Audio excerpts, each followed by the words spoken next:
And today we have an amazing guest here who we've been trying to get on the show for a while as well. And Miss Jen Esquire, she is the creator of the Mobility Method and the Optimal Body, two programs that we're going to dive into a lot during this podcast. Yeah. She's doctor of physical therapy for 4 years now, and you speak all over the country about your methods and your philosophy. And I can't wait to hear about what you tell everyone because we're going to blast that out to all the Next Health audience here. Thank you. With that being said, I can't wait to get started. Well, also want to introduce my co-host, Kevin Peak, president of Next Health, who will also have a ton of questions for you. So just like we start all of our podcasts, we need to know everything about you. So start from birth and just move forward. Oh, God, this could take a while. Tell us a little bit about what got you to this place. Oh, man. Never thought I would be doing my own thing, doing business or anything. So it's kind of crazy how it even has blossomed into what it has. I was a mover my entire life. It's just what I've known. From the time that I'm in grade school through high school, my parents required that we're in a sport. So I've tried everything under the sun. Landed upon gymnastics, fell in love. And we've also I've just been in a very active family. We went on family walks. We went on family vacations twice a year that included wakeboarding or snowboarding, So it's just been a part of my life as movement. And I feel very grateful for that because it was just ingrained in me that this is a lifestyle. Yeah. And so I got into undergrad knowing that I really wanted to continue this journey in studying the body and understanding the body, because I would coach gymnastics and be like, but why am I taping an ankle? And I would teach Pilates. And again, it would be the questions of why am I modifying around injury? Why am I modifying around pain? What more could be done? And so it was that of continuing to want to understand the body and what I was doing for other people that I went down kinesiology and then ultimately went into doctor of physical therapy. I just knew that was made sense to me as a correct route of where I wanted to go, of how it could actually help people. And I also loved being an aide and watching a therapist watch movement. And I'd always be like, what are they watching for though? and what are they feeling? And so it was those of wanting to get into the body a little bit more and understand that it really just got me interested. And I would say in physical therapy school was really where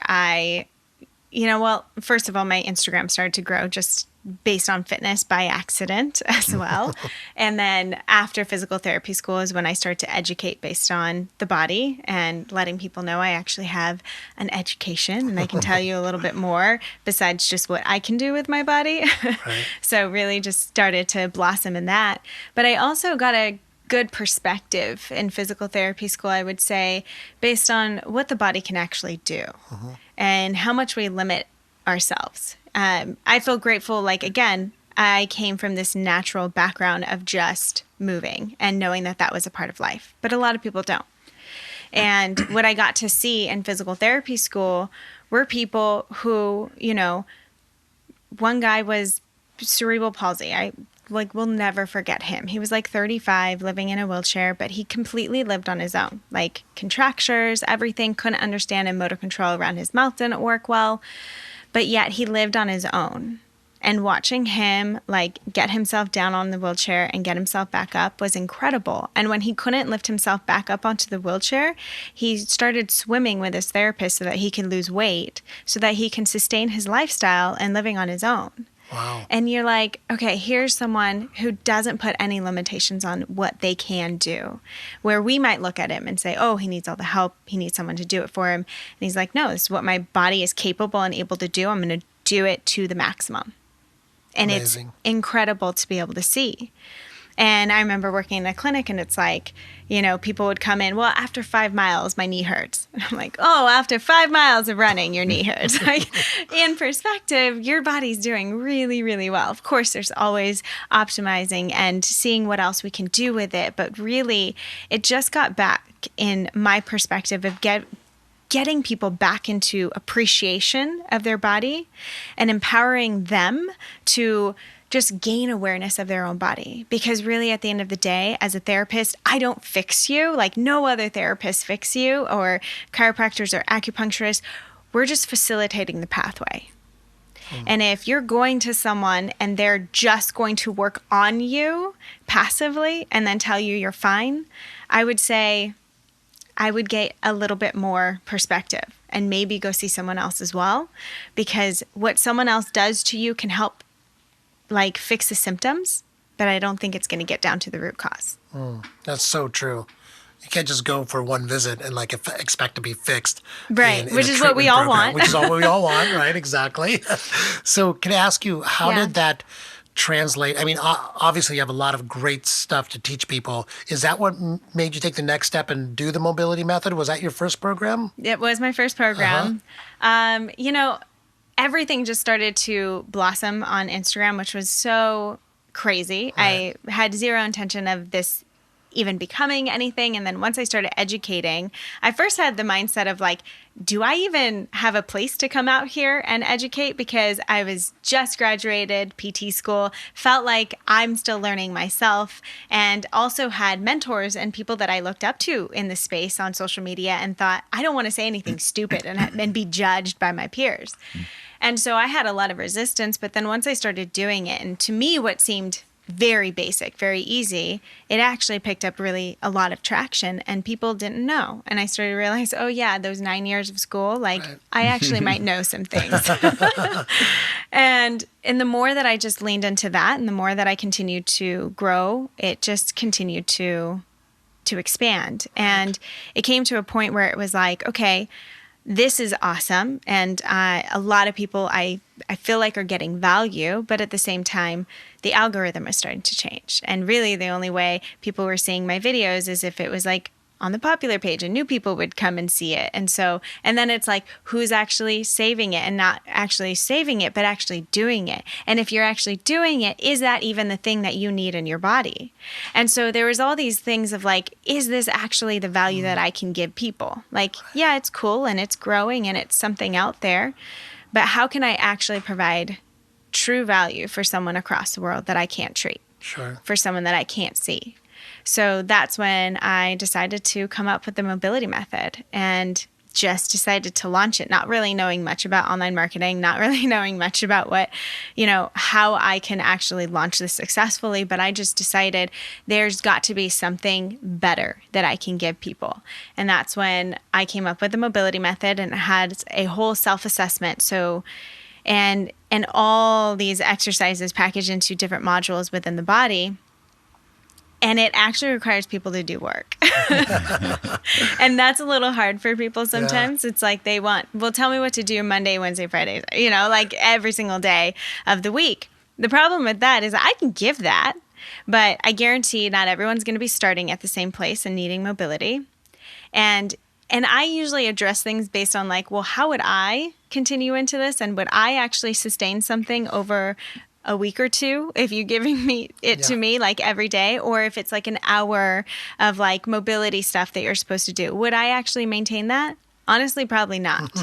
So I wanted to create something that would, one, be personalized and unique to every human, because I want people to understand that your diagnosis doesn't mean that you get the same treatment as everyone. And your diagnosis is just your reconfirming your symptoms of pain that you have. And that's, yes, you get to feel that and you understand that. But at the same time, your body might have these different restrictions that are happening that's actually causing that kind of pain and causing that diagnosis based on what you have been doing all your life and your hobbies and your standing and your sitting and whatever has happened within your body over time. That could be different than someone else's. And so getting people back into the reality of, I need to actually assess what is happening within my own body, pick the exercises that actually work best for me, and sprinkle them in throughout the day. So like do one in the morning before you wake up, or after you wake up, do, a couple before you work out, a couple after you work out, a couple before you go to bed. And all of a sudden you have this mobility routine that you spread out all throughout your day that only took 2 minutes each time. So that was my goal. It's really getting people back into the reality of addressing your own body as your own unique, beautiful being that you are. Nice. And who is like seeking out the mobility method? How do they find you? Like, what are their problems that they're experiencing? Like, and what do you solve for them? So most people that come to my page in Yeah. general are in pain. Got it. I would say majority people are seeking out some kind of ache, pain, tightness, something that's continuously coming up, or maybe it's acutely coming up. Like, oh, I now have back pain. Let me scroll through and see what I can find. And I would say that's majority of what people are coming from. I have a lot of other people who are also just more of the athletic population who have like, feel like they have imbalances within their body, feel like there's got to be a way for me to, increase within my weight class or increase within my agility and my mobility in order to be able to move better and perform better in whatever sport that is that they're doing. But my goal is that might attract someone, and pain points might be like your issue as to what you're seeing. But my thing is also like just bringing awareness to that, because pain is what you think is the problem, but actually what really I believe is the problem is neglect. There's something in the body that you're neglecting, because usually where the pain is doesn't necessarily mean that's the problem. Right. The pain's kind of like the alarm. Exactly. There's Right. a problem, then And that we need signals that the alarm signal 100%. And that's what I'm trying to tell people, because it's usually like, my back hurts. What do I do for my back? Right. Where I'm like, well, what if we opened up around the back? What if we addressed your hips? What if we addressed your upper back? And when we break the body down in just like a really joint by joint kind of approach, and really simple, this is how I like to break it down for people, is very simply, is saying, okay, the places that you should have more in general mobility and would be your upper back, your hips, your ankles, and your big toe. Your big toe? big Big toe. toe. That's a huge one. Okay. And the areas that are usually more of the pain points would be the areas all between that, which is your neck, your low back, your knees, and your feet, plantar fasciitis. Yeah. So it's like, again, why are we just going after the places that we're feeling the pain? What if we went to the places above or below that? Right. And especially the big toe. I like to talk about the big toe because we forget about it often, Yeah. but we walk on it all day long. And so if you don't have proper big toe extension, you're actually going to be able, your body's going to compensate by turning out a little bit more. And then you're going to roll over your foot, maybe have a little bit more pronation. That could lead to a little bit of torque around the knee. That could lead to a little bit of opposite torque around the hip. That can lead to a little bit of maybe some SI joint issues, low back, all the way up to imbalances throughout the shoulder. So your big toe, that hypomobility that you could have in the big toe could play a role all the way up the body. This is so insightful for me, because maybe that's my problem, actually. It could be. I recently started going to Myo Detox. Are you familiar with them? Of course. And they did their assessment. They take the pictures. Yep. And I'm so out of balance. It's We not even all funny. are, which is okay. Okay, good. That was going to be my question. I was like, am I abnormal? Is this okay? No. But when they take a picture of me, Yeah. my hips, one is higher than the other, and my Yep. shoulders, one is like Forward. caved forward and Uh-huh. higher than the other, and just so out of whack. But the amazing thing is, working with them, they do their, body manipulation. An hour later, take another picture, and then it's almost perfectly in alignment. Yeah. Like, it's really incredible how quickly the body is able to realign. Then, of course, it goes back to its Yes. state. It's like, I need to work through this, it seems like, consistently for a long period of time to get it to permanently stay that way. But it was really interesting to actually see how out of balance I was. Oh, 100%. And a lot of us are. But here's the other thing that I like to say, like, that doesn't necessarily mean that it's pain. And that doesn't necessarily mean that there's a problem. And also, it's like, if we look at the inside of our body, like, our organs are all just like asymmetrical. Right. Right. They're all But over then, the place. yeah, and they're different sizes, side to side. But then we say, okay, but everything on the external has to be symmetrical. Does that make Right. sense? Yeah, that's interesting. Probably Good not. point. So there is going to be a little bit of asymmetry that is happening within our body, and that's okay. It is something that naturally happens through life. Now, can we be seeking balance, and can we be seeking, how can we not absorb these compensations all throughout our lives, and how can we start to if this isn't going to be working as well on this side, how can I start to make it work a little bit better on the other side? Sure. We can be seeking symmetry, but I don't think we're ever going to find a perfect balance, and that's okay. Because I don't think we should be, searching and trying to achieve something that isn't necessarily the problem sometimes. Like I have, people on my table where just getting them back into breathing and back into tune and lowering from that sympathetic back into that parasympathetic. I've had people of 5 years of back pain cry on the table. And all I'm doing is some simple soft tissue, probably going up, I'm going up one of the lines that MyoDetox uses as well. But at the same time, what I'm doing is not actually going to be changing or adapting it. It's actually her breath. And when she was able to get into that, tears, because the pain went away. Wow. So you're incorporating breath work into your 100%. therapy, which is incredible. Yeah. I've never heard that before. Is that something that you've kind of started doing and saw a huge effect, and now you do it with everybody? Yes. The breath work is probably the number one place that I bring people back into before we even do anything. Any kind of touch, any manipulation, any breath is all affecting the nervous system. Everything we do is affecting the nervous system. So getting worked on, that's all affecting the nervous system. Why does it go back? Because your nervous system reflects back into what it knows. Right. And so we can get it to tap into this place of like, oh, look at how great that this could be, and look how much release that this can feel when you find that balance a little bit better. But now, how are you going to take that into your everyday life based on breath, exercises, and your own manipulation for your own body internally? That's actually going to create more of a change over time. So like for Kevin, even though he went to MyoDetox, he should be incorporating breath, manipulation, and exercise into his own life. Yeah. On And a they daily usually basis. give exercises. They do. Yeah. They give you a whole program of different exercises you could do to follow up with it. Right. But yeah, you're right. You can't just go there, get work on the Right. table, and then think you're fixed. It's like this is because ultimately it's a result of habits for the most part, which are ingrained in us more than anything else. So we've got to break those habits, and we've got to reprogram the wiring in our body and our brains to get into alignment. Exactly. Yeah. And so that's where it's like, okay, and I use a lot of the same techniques at MyoDetox. I was actually supposed to be clinic owner for MyoDetox. Oh, no way. That's too funny. We're good friends with them as well. They're great guys. Oh, yeah, I love them. Back before they even opened the space. I think we were talking about it back before I even graduated fully. It was like I was going to be, and everything just kind of worked out the way it has. And we're still like great and supportive of each other. But yeah, so I use a lot of their techniques as well.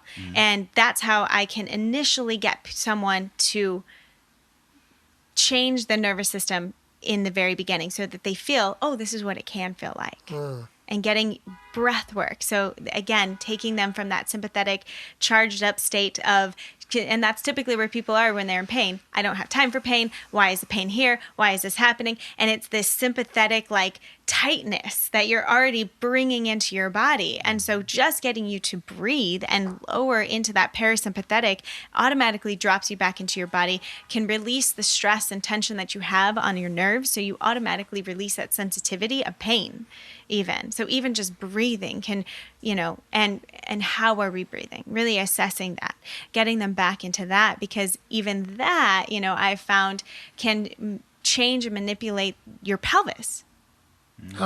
And it can open up hamstring mobility. It can open up upper back mobility, just getting you back into your breath and getting things balanced. Because we also look at the body and there's almost like 3 diaphragms. There's our diaphragm, our respiratory diaphragm underneath our rib cage. There's also our pelvic floor diaphragm. And there's our diaphragm within our neck and our glottis. And these are the 3 that we want aligned. So rather than hammering into the hip flexors and opening up and stretching and doing all these other things, what if we just got you to breathe? Because what if dropping your rib cage back on top of your pelvis and getting your neck in alignment with all of that was the one thing that you actually needed to release your muscle restriction? Wow. Yeah. That's amazing. So getting people to think in a different way is really like my goal. And knowing that you have the power to do it into your own tools, getting facilitated, getting worked on is great. And then being able to be led through, now how can I bring this back into my body on my own. And that's where it becomes so pertinent that, yes, I want you to feel this after I worked on you, but I also want you to feel it as we do the exercises so that you know why it's important that you would want to incorporate this into your everyday. You would want to sprinkle it in. Because guess what? We don't go to the dentist and not just brush our teeth. And then just expect them to fix everything for us.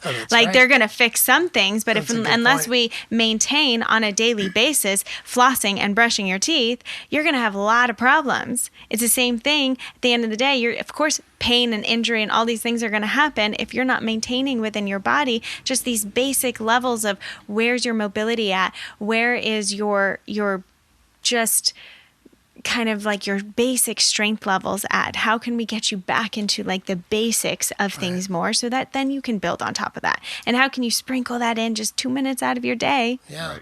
And you're right, most people don't think about this. Like you said, like it should be like brushing your teeth. Yeah. But I admit myself, like I don't go around thinking like, what's my alignment like right now? You know, so it's what's most restricted? Right, what can I be moving into? You just kind of work through the pain until it hurts too much that you can't, and then you exactly, and that's what most people do get into bed until it's just, too late. Exactly. And then you go to someone and you're like, "Fix me." Yeah, that's like going to the dentist when all your teeth are falling out and be like, "Fix that." Yeah. That's such a good point. So the self-assessment part of the mobility method, like how does that work? Are you doing different motions?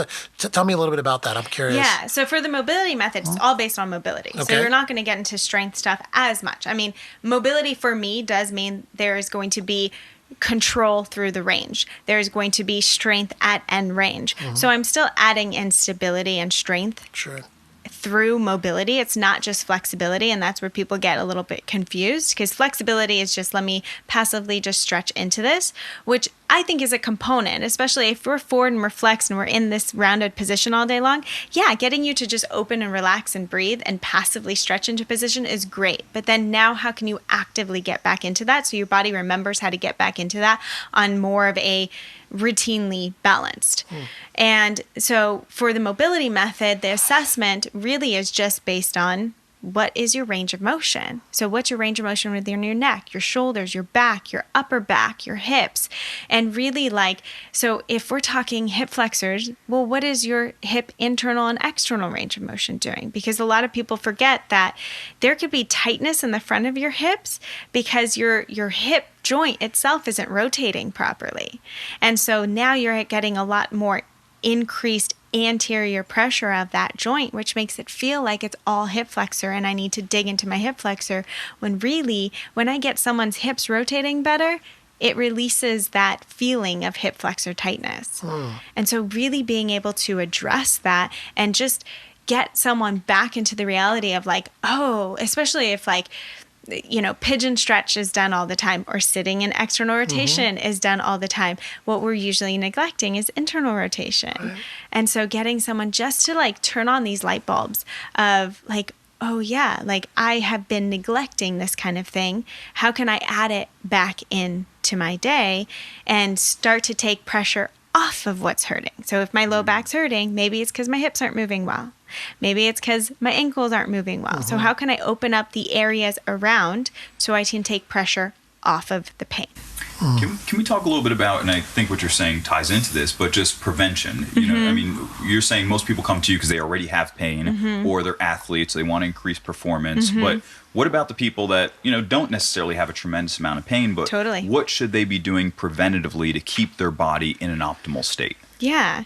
And that's where it comes back to just increasing your awareness. Awareness is everything. Like if we don't know that we're being a jerk, how do we know that we need to kind of shift our, you know, how we're reacting to people or how we're talking to people? Awareness is key for every area of life. So just being able to become more aware of your own body doesn't mean that you need to know what anatomy is and what muscle insertions are going or like any of that kind of stuff. It's just in general, can I be more aware of where my main strength deficits are coming from? Like, are my glutes not really working very well when I'm doing squats? And do I feel it more in my quads?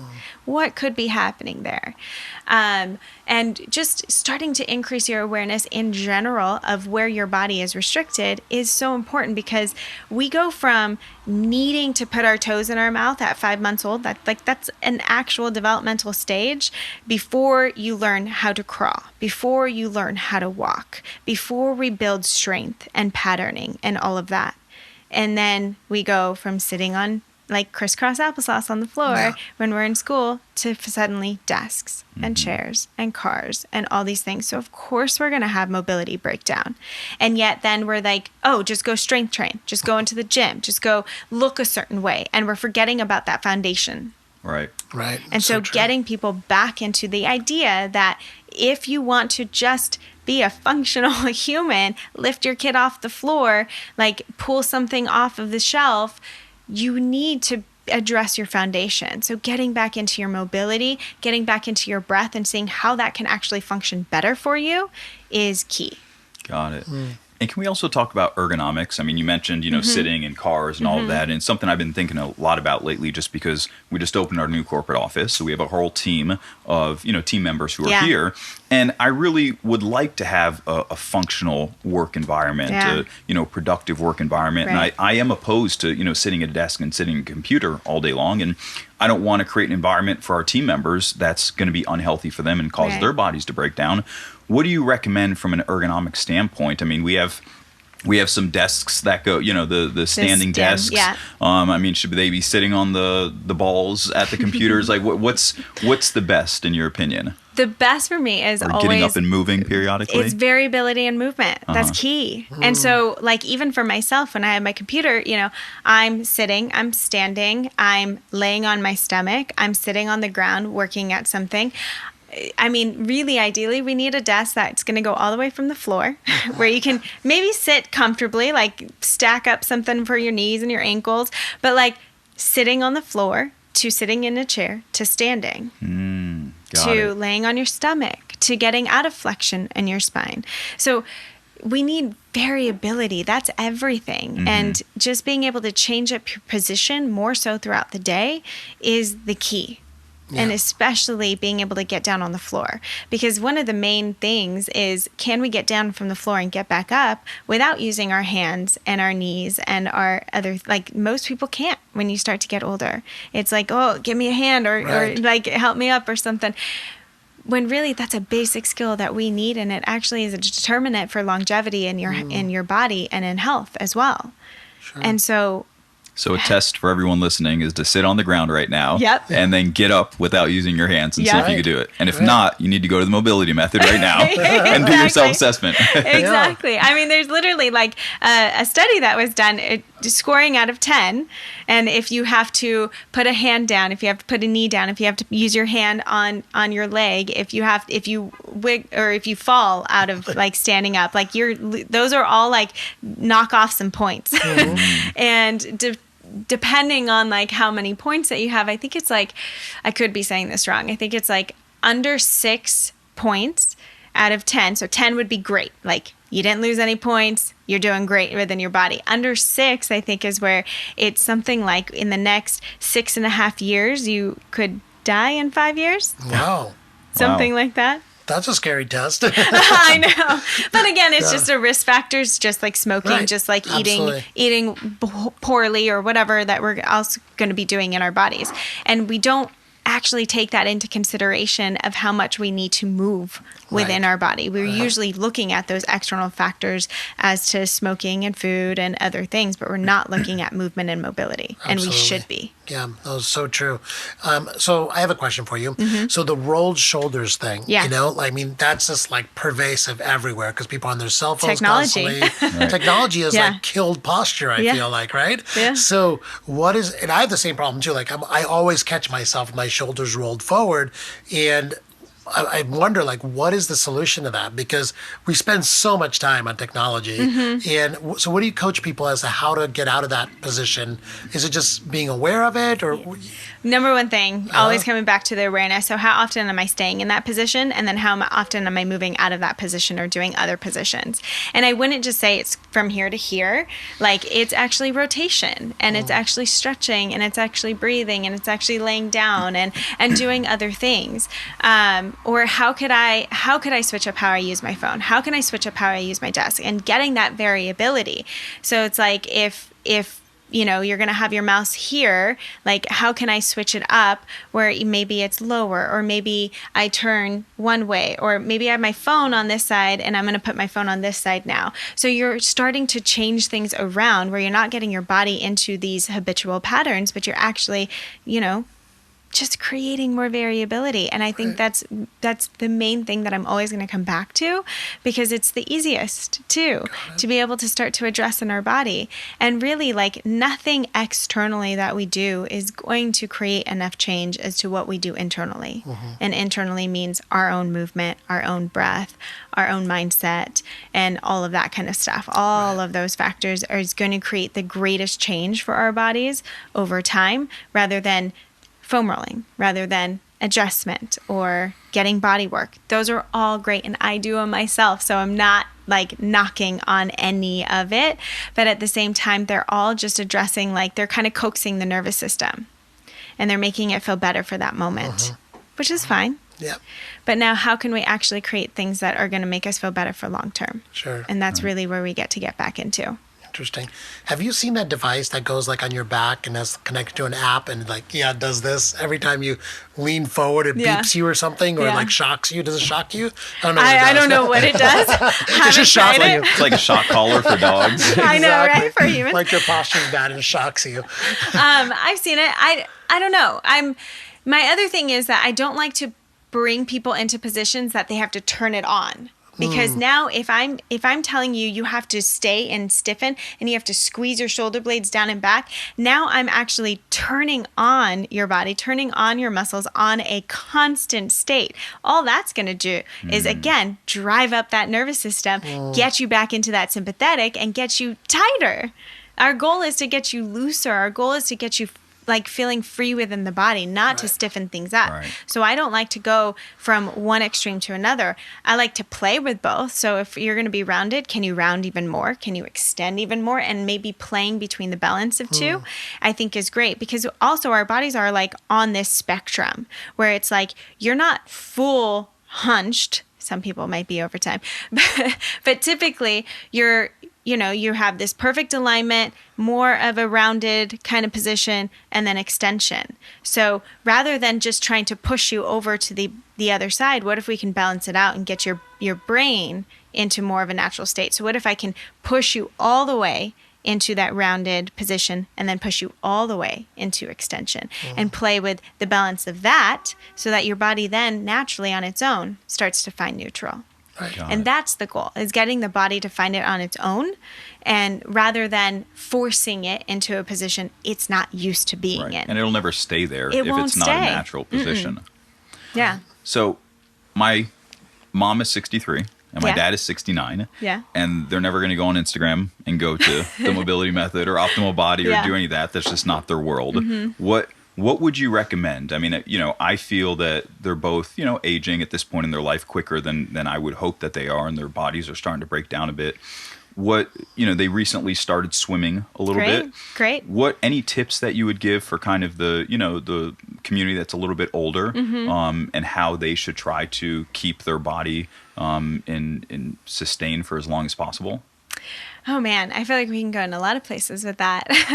I think first thing is like, what can you do in your bed? So like before you get out of bed in the morning and as you're going to fall asleep, like what are some of like the little things that you can start to do? Rotation, I love, through the spine especially. So before you get out of bed, lay on one of your sides, grab a knee, and then just rotate through your upper body. Like do a few of those on each side. See how that feels, you know? You can even bring like one of the foam rollers I like to use is the IntelliRoll. It's a little bit smaller, so it's not bringing this huge thing. So what if you even brought that onto your bed and then just like kind of did child's pose and like some extension throughout the thoracic spine and some breathing, because that gets them into shoulder flexion, which usually starts to decrease over time. And that could be a lot due to the thoracic spine not moving very well over time. So getting them more into like a breathing, opening, and kind of movement pattern, I would say that first thing in the morning is great. You're not going to get on the floor. You not have to do much work. Right. It's just like little easy movements, you know? And it's more about the consistency over time. So doing that every single day rather than 1 hour a week. Right. Right, absolutely. Can I ask you about exercise? Because you touched on the person that ran 5 miles and their knee hurts, kind of a thing. Yeah. So I really believe that there's a point in our lives, and maybe it's sooner or maybe it's our entire life, where people do over-exercise. Like, you know, they feel like they want to lose weight, so they run forever on the treadmill, or they, you know, and they cause more harm than good. Yeah. Do you have any thoughts about where that point is, either like age-wise or, you know, where in your life, and what that point is as far as how much should you push yourself when you're exercising? And I'm going to talk about the athletes, because athletes have an athletic goal that they want to achieve. Exactly. But just like someone who, you know, has a job and then going to the gym 3 or 4 times a week, how much do they push themselves, and how do they protect their body so not causing more damage than good? You know, I think it really comes back to like, if we're not trying to achieve a goal of like winning a race or, you know, winning a CrossFit competition or whatever that may be, then it really comes back to, okay, let's get my foundation super solid before I push myself really hard in this workout. And I think that's what it's about. Like, it is still great to push yourself in workouts because we get that adrenaline rush. We release endorphins. We feel good. We feel like we're accomplishing these little goals even. Like, even if you're not competing, it still feels good to kind of be in more of a competition setting. So I get why it's fun to do CrossFit and to do all these things, and I'm not going to knock it. But at the same time, do you have to max out? No. Do you have to go at your complete fastest? No. And can you make sure that you're not going to squat below parallel if your body isn't allowing for it right now? And that's okay. So almost like challenging your coaches in that way to make sure that you're listening to your own body. And it always comes back to listening to the body. If I don't know what my body's telling me, like, why would it be telling me that something doesn't feel good? Why would it be telling me that it's in pain? How can I step back and say, okay, what movements or what exercise was I doing that actually started to bring on that pain, that actually started to like make it feel more tired or make it feel, you know, less energized? We get to listen to those signs and really see. Like, even I woke up yesterday and I'm like, I'm really sore from a few of my workouts, so I'm going to take it a little bit easier, and knowing that I wasn't going to go super hard. So, and it's allowing yourself that space and that healing to be able to recover. And mobility, like, come back to it, because it's the one thing that you can do every day that's not going to destroy you. So one thing that can be personalized within your body, that doesn't have to require going to a yoga class or going to something you don't feel comfortable with. And it's something that you can do anywhere, anytime, any place. And it also will just carry you into more of your strength routes. I've had so many people that do the mobility method, and they're like, I can't believe it. Me and my coach are shocked. I went up a weight class in Olympic weightlifting, which you would think like, wait, you're not supposed to do mobility if you're doing strength training, you know, but it actually goes hand in hand. So if we can come back into that mobility setting, into our foundation again, like, it's only going to assist us, because we get to recover and we get to get into that recovery phase and slow down, listen to our body, and then we can get back into moving and being more functional in our workouts. Got it. You know, and another thing on that is the book Blue Zones, which I know you read. Did you read the book Blue Zones? No, I haven't. It's about the, you know, the 5 areas in the world, you know, where they have the highest concentration of sedentarians. My grad school was on a blue zone. No way. Which one? Where? Loma Linda. Oh, that's great. Yeah. Loma Linda is a blue zone in the United States. Right. Yep. The Seventh-day Adventist population there. Yep. No caffeine, no meat on campus. Exactly. No alcohol, right? No Is it alcohol. right? Yeah. But as far as mobility and exercise goes, all of them have been living their entire lives. None of them have really done any type of hardcore workouts, but their entire lives, like, physical activity was part of their daily routine. Yep. Every single day for 70, 80, 90 years, they were going and they were gardening. They were walking 5 miles uphill, carrying stuff well, into their hundreds, some of them, 105 years old, still gardening and doing things. And I think it really comes back to what you were saying about of consistency. It's not about hitting hard once or twice a week, but consistently building it into making it just part of your lifestyle. Yeah. I mean, at least for them, and that's a pretty strong testament that the 5 areas that they've identified in the world that have the highest longevity. Right. These people, all of them, have had an active lifestyle where none of them are working out a lot, but they're eating healthy and they're moving every single day, like a couple hours a day. They're doing physical activity until they're very late in life. Yeah. Yeah. And there's even a study that was done showing that in cultures and religions where they went down to the ground and prayed numerous times throughout the day, they have lower osteoarthritis within their population. Interesting. And you're like, duh, because you're putting your hips in their full range of motion. Right. You're putting your body in its full range of motion and then having to get up and down on the ground. So you're maintaining the strength and the load there as well. Where how often are we doing that? Yeah. Hardly ever. Unless you're going to yoga, unless you're going to a class that's going to get you on the floor, unless you have kids, like little kids, you're probably not getting on the floor as much. Like we need to be getting up and down a lot more throughout the day. So we're not being punished for not praying. It's just that we're not getting up and down as much. That helps too, spirituality. Wow. Well, can we talk about the optimal body? Because I'm really curious now. Because it sounds like you covered a lot of ground on the mobility method. So what did you add with optimal body? So with the optimal body, it was a way of the people who don't want to think. Oh, that's all right here. Exactly. Sold. Exactly. Because, I mean, I get it. Like, we already have so much mind space in all these other areas. So how can I grab something where I don't have to think about what exercise I'm doing, what mobility I'm doing, what core I'm doing, and I'm even adding mindset tools in there to just start to think about, because it all is encompassing, and it goes into a lot of breath work as well. So it's an all-encompassing program where you can do anywhere, anytime. So it's not going to be your one-all, be-all, because there is no strength training, there is no running, there is no other things that I think that you should be incorporating within your body as well.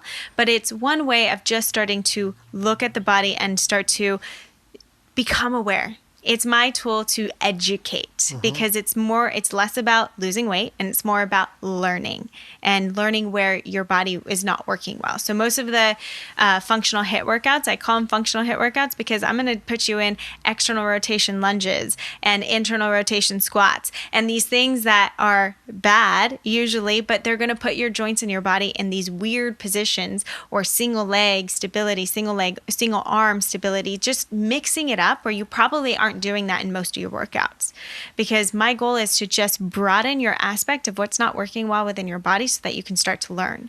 The core in there goes from level 1 to level 4, and it's really a way of like, okay, what is actually our core? Because that's actually our entire pillar from our shoulders down to our hips. And again, looking at the 3 diaphragms like I talked about, and really getting your pelvic floor, your glutes, your back, and wrapping around to the front and where your core is to actually work as one, because it's not the 6-pack that we think it is. That's not going to give you a functional core. So teaching people how to use that. And then the mobility breaks down into upper body, lower body, spine, and full body. So it's a way to be like, oh, my upper body's feeling tight. Let me grab this and do this as a warm up or a cool down, or just on my rest day. So it's a way for people, again, to just drop in, not have to think. The mobility method, you got to think. You got to self-assess. You got to pick the exercises that work for your body, and you got to implement that, which I think is great, and it's so needed. But at the same time, here's a way for you to still be able to learn, still be able to improve your awareness within your body without having to do as much work. Oh, interesting. So is it like a collection of different, basically, exercises? And how many do you have in that series? So every month that you're on, you get new HIIT workouts, new core workouts, and new mobility flows. And then after a year, I bring in other friends as well that do animal flow, kettlebells, weight training. I bring in other people so that you can learn from other people, because you already got a year of me. That's great. So I love animal flow. I've seen it one time and played around with it some, but it's such a fun concept, which is basically what you're saying. Get on the floor and move. Yeah, it's just moving around and getting crazy, and it's a fun way of doing it. It is. just mimic a bunch of animals. So I was going to ask, what is animal be a flow? monkey right now, then be an alligator, and like do you got to do it like you do cool. a workout, kind of mimicking these animals, right? Or am I butchering it? Is that a No, I mean it's a whole like exercise form and just being able to use different lines within the body, but on the ground. So you're crawling, you're rolling, you're pushing on one arm, one leg. It's being able to tap you into your body in ways that maybe looks more like an animal, but it really becomes a lot more functional. Amazing. Yeah. So I recently just had shoulder surgery. I had a rotator cuff surgery. And one of the things the orthopedist was telling me is that, he looked at my MRI and he's like, you've totally torn up your shoulder over the course of your life. A lot of that has to do with me doing surgery. We use our arms a lot in surgery. Yeah. But no one ever told me when I started surgery school that you have a risk of tearing up your shoulder by doing this, you know? And so I wonder, let's talk specifically for rotator cuff. Okay. How do you protect your rotator cuff so you don't get to the point that I got to where I needed to have surgery to pin my tendon back to my bone, Right. It seems like a really big problem because all the people that are my age, like in your late 40s, almost all of my friends have a rotator cuff issue now. I can't tell you how many people. Oh, a lot of people. So Yeah. So tell me a little bit about that or your thoughts. So my thoughts is, again, going back to, okay, how was your upper back doing that entire time, especially if you're bent over and doing a surgery for long hours? Like, were you addressing it? Were you coming out and twisting and opening and stretching? Probably not. And so this whole front area tends to get a lot tighter, and everyone probably tends to get a lot tighter there if they're working at a desk or computer all day long, or a phone or anything like that. We're usually tighter in our front side of our body. So what are we doing to combat that throughout the day? And that's not just exercise for the back, but that actually means kind of stretching and opening and releasing and breathing. So what are you doing for the front side to address the shoulder?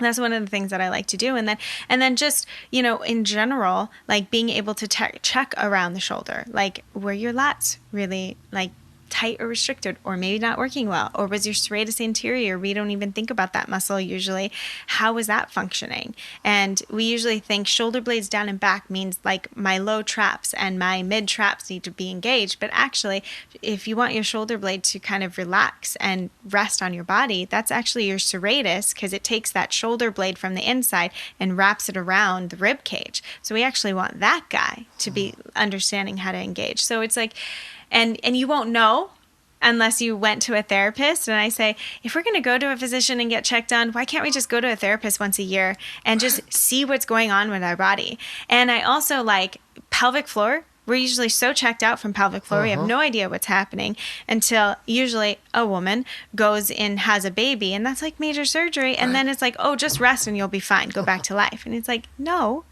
So I always say too, for like a woman, if you're going to go get a pap smear once a year, go into a pelvic floor therapist, those exist, and get just a checkup, because we don't know, we have muscles going on down there, and we could already be having prolapse or diastasis recti. A lot of men have diastasis recti, don't even know it. So again, just getting checked to bring your own body back into awareness, like pay for one visit a year. Could you do that? It might be out of your insurance, but could you do that? Is your body worth paying one time a year just to get checked? It's such a good point, because everyone thinks of physical therapy as something you do after you get injured, right? No one even considers doing it. I would say no one, but most people don't consider doing it before you're injured. But you're absolutely right. You need to work it into your yearly routine. You need a checkup of your movement. Yeah. Absolutely. Why not do that? And Why pelvic floor is a not? huge problem. Yeah, exactly. I wish I would have done that for the last 20 years myself. Exactly. Maybe it wouldn't end up in the surgery, Yeah, it's true. So that's such a good point. So everyone listening, go see your physical therapist. Go see your physical therapist. What does it cost to see a physical therapist? I mean, if your insurance covers it, it could be like $20. It's just like nothing, maybe even less. And you can go directly to your therapist. I think in most states, I won't say every state, but most states have direct access now. You don't need an MD referral in order to go see your physical therapist. And find out from other people. Don't just go into a random one, but be like, who worked with a physical therapist? Who did you like?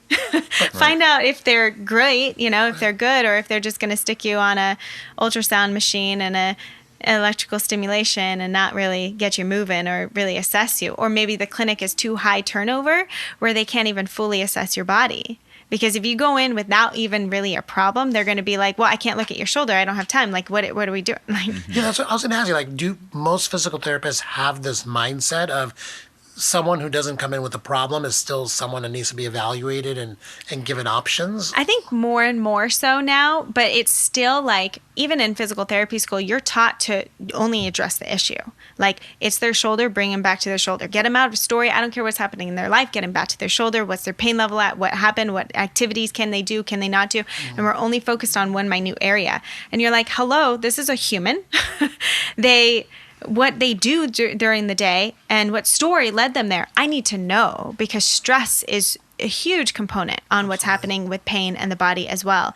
And environmental factors and what they're surrounding themselves with, what food they're bringing into their body. Not that I'm going to be addressing that, but I can refer out if I need to. So I do need to know their whole story, and I do need to assess their full body. And most of the time in a clinic, you don't have time for that. I think around LA, at least, a lot of clinics are giving a lot more time to that. But I can't speak for other places, unfortunately. And you're right. The whole stick them on a machine and ultrasound is like a huge. Like, I feel like that's where most of your time is spent in a physical therapy office sometimes. Oh, which is unfortunate. Yeah, unfortunate, right? Yeah. I mean, but I luckily have a great physical therapist that does a lot of the things that you're talking about.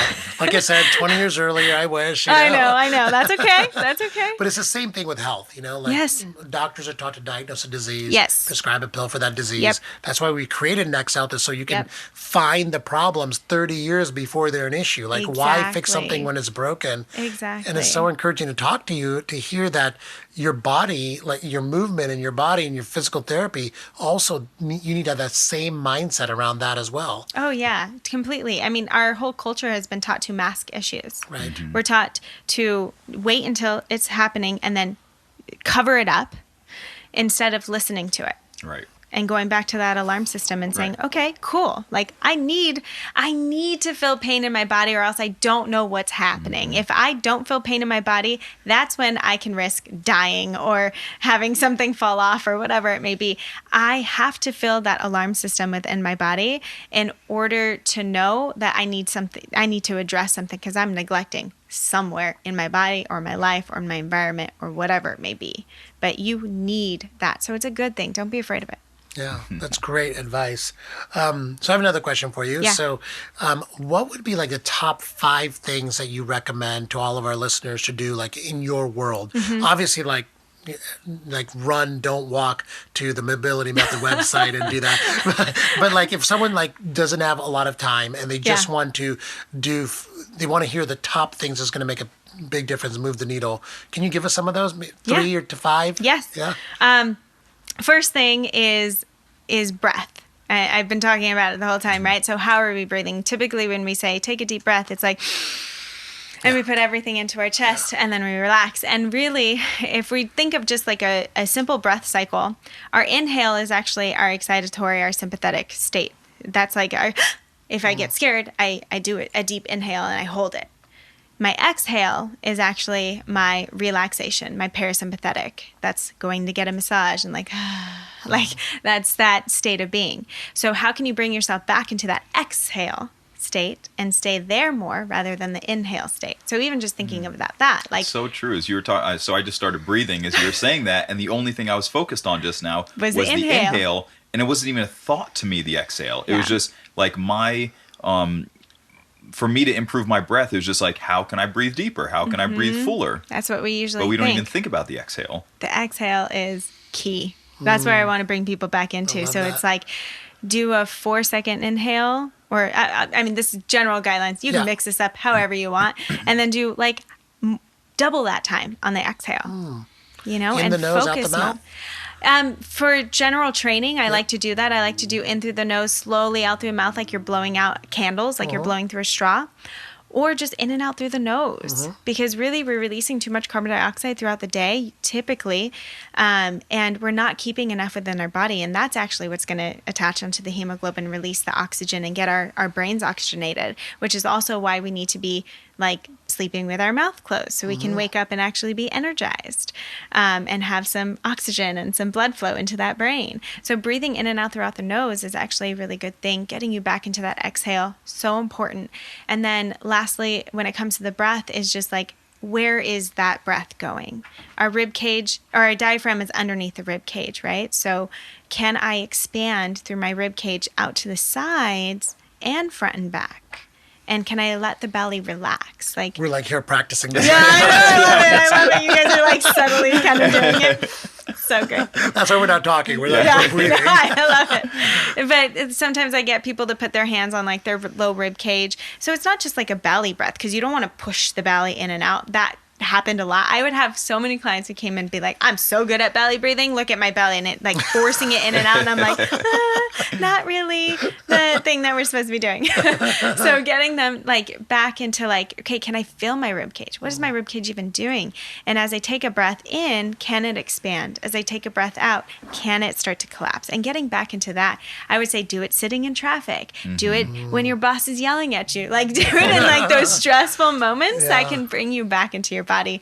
Key, like number one thing. I also really actually like dry brushing. What's that? It's for the lymphatic system. So you can buy a simple dry brush on Amazon or whatever. And there's so many YouTube videos that you can look up and just like how to dry brush. And it's just, and I mean, you can even do it with your hand and just kind of moving fluid up through the heart. And actually when we improve our fluids throughout our body, drinking a lot of water, doing all that kind of stuff, we're improving our fascial glide, will improve our mobility. So rather than smashing, try dry brushing. Be gentle with the body. That's what I like to do. So, and even just like bouncing, letting your body be loose. Like we're always too stiff. And so go to a dance class, like do things that get you out of your norm. Go bounce on those little rebounders, or even just standing on your toes and kind of bouncing on your heels and letting your body relax. That actually is like good to kind of wake up that fascia and get that lymph moving better, and again get that slide. So a lot of times even before a workout I'll just bounce, and that helps to release a lot of tension. Nice. So that is another great one. What else? And then just find a couple movements before you get out of bed that make your body feel amazing. Find a couple movements before you go into bed that make your body feel amazing. So maybe if you've been sitting, maybe you're going to, all day long, you're going to stretch your quads, you're going to stretch your hip flexors before you lay down.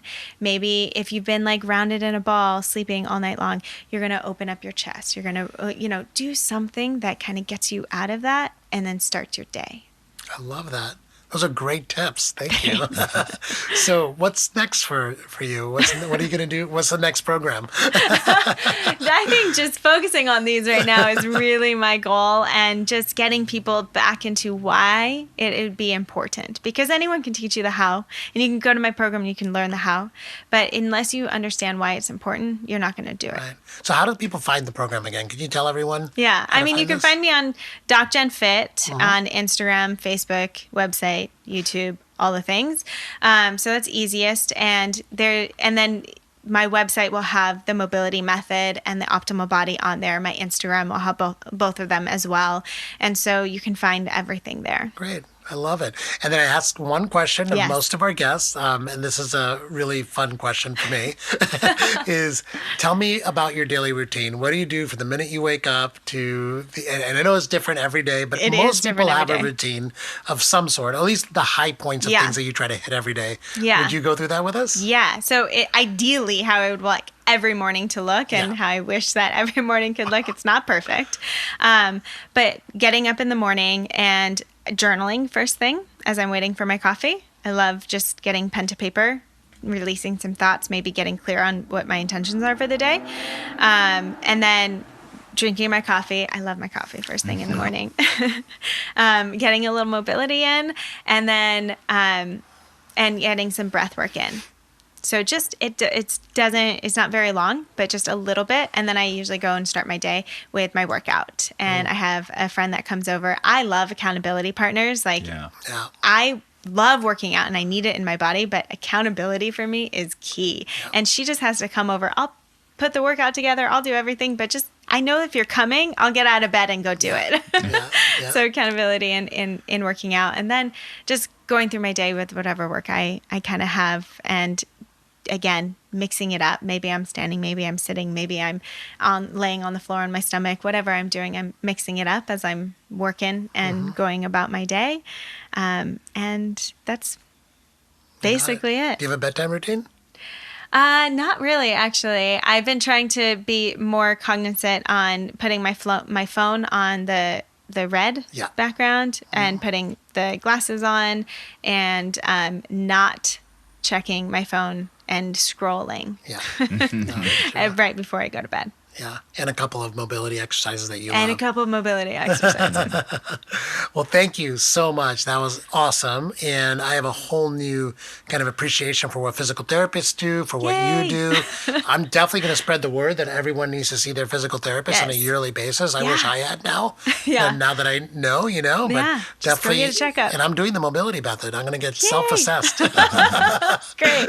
Absolutely. Thank you so much for being on Thank the you show. for having me on. Thank you, Jen. Thanks, You're guys. great.